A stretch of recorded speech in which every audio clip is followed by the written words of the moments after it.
so much. Yeah. Does anybody have any questions for John? Feel free. Be very careful. Yes. Were you two separated at birth?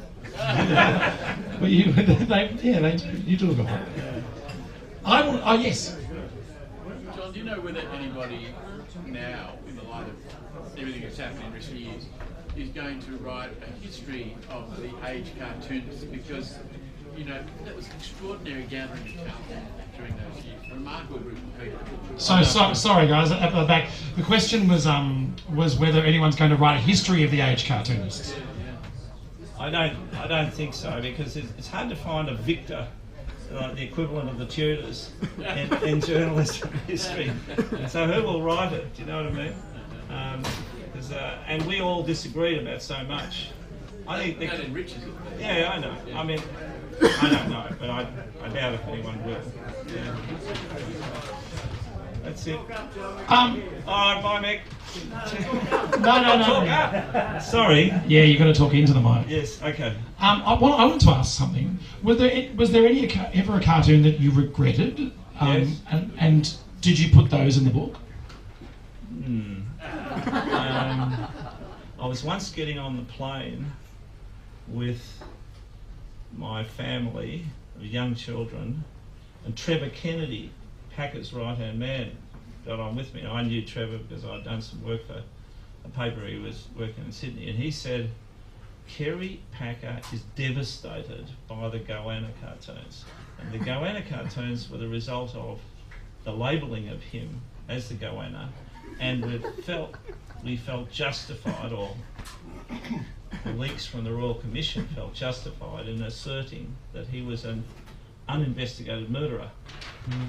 Turned out that they hadn't even had a coroner's inquest into the body, and I felt very guilty that I'd been swept along by a sort of no matter what I felt about Packer. I mean, I actually met him one day and had dinner with him, and all he ever talked about was I was accentuating the palsy, his childhood palsy on the left side of his face. I looked at his face, I said, there's nothing wrong with your face. He said, it doesn't matter. That's what I feel. What he sees. Yeah. One other thing I wanted to ask at the very end was what you think about this idea of this nine takeover of the age, and whether you think that that's the end. Look, I mean, I don't know. I really don't know. I think it's like a lot of things. You've just got to wait and see.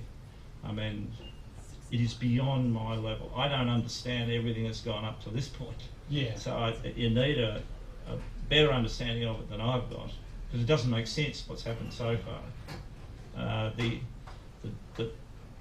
shrinking of the print to explicitly drive people into the digital, only to find that didn't offer great monetary value, and then to somehow usher us back to the print, which we've already trashed and taken 20,000 words of long form writing out of, leaves you in this sort of limbo that I think most age journalists that I know think that, and would love to see to acknowledge this reality of more resources going into the age. I mean, the age has always been full of dedicated, keen journos.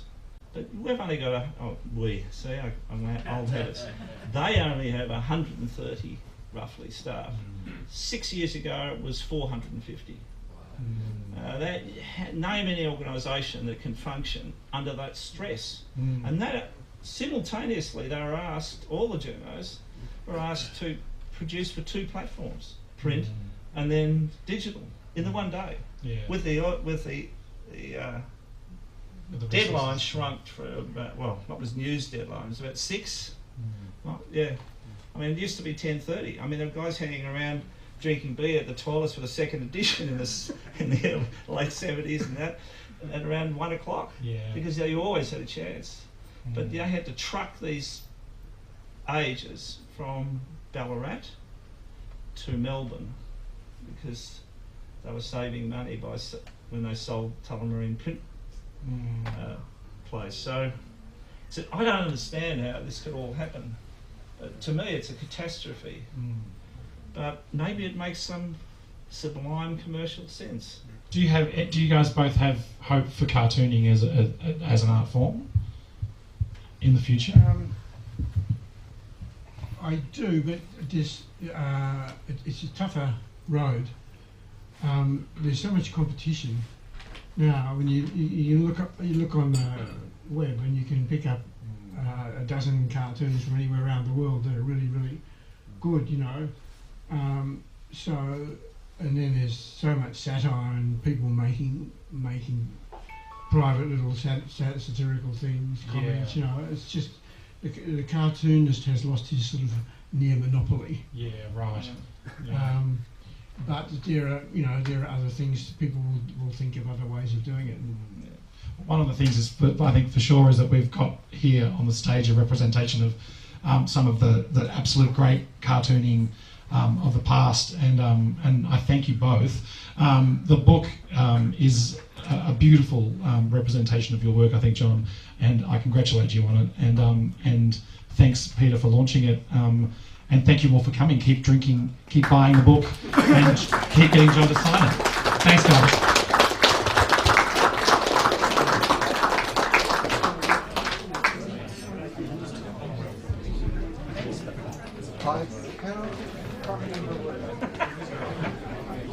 You attributed Spooner's view to Ramage? fucking Ramage. It was me. Oh no! I Not solved Spooner's that View, it problem. was Saturday. Yeah, but that's how the problem got fucking solved. No, I don't want. Once again, I don't want to. I can't talk about it. I don't want to get you in more trouble than you already are over me. But I don't want to give you a name mention. Pedro, stop it.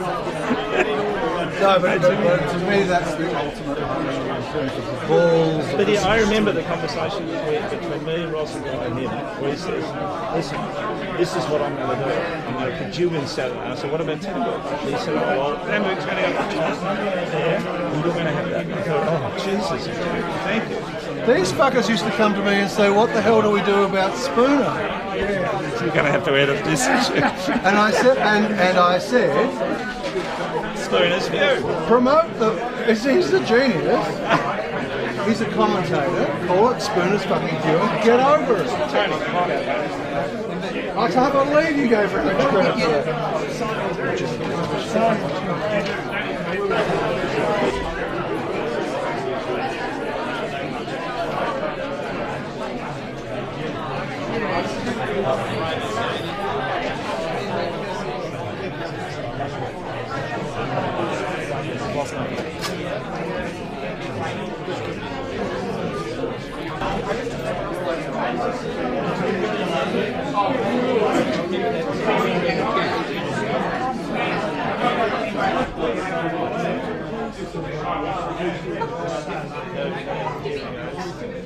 I don't think so.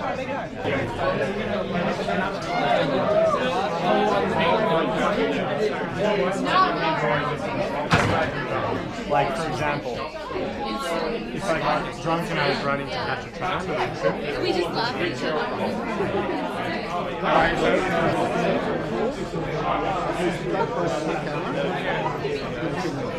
I don't think so. Here we are.